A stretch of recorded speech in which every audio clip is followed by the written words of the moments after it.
असं hotel style Manchurian जर तुम्ही घरी बनवलं ना तर परत कधी मंचुरियन खायला बाहेर जाणारच नाहीत. त्यासाठी आहे ना एक मोठी वाटी कोबू छान कापून घ्यायचा. त्यामध्ये थोडं बारीक कापलेलं गाजर, मिरची, कांदा घालायचा. धना पावडर, लाल तिखट, आलं लसूणची पेस्ट, ठेचा आणि मीठ टाकून हे मस्त मिक्स करून घ्यायचं. आता यामध्ये कॉर्नफ्लोअर टाकायचा आणि मैदा टाकून हे छान मळून घ्यायचं. हे मस्त मळून झालं की याचा एक छोटा उंडा काढायचा आणि असे गोल गोल बॉल तयार करून घ्यायचे. लगेच तेल गरम करून घ्यायचं. त्यामध्ये एक एक बॉल टाकायचा आणि असा गोल्डन कलर येईपर्यंत मस्त तळून घ्यायचा.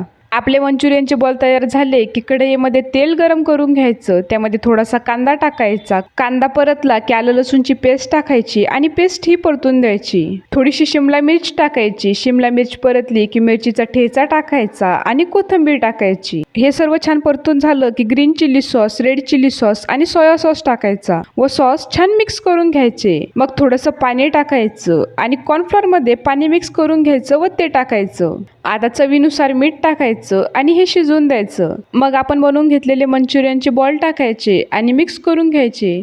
मग काय झालं ना तुमचं मंचुरियन खायला रेडी.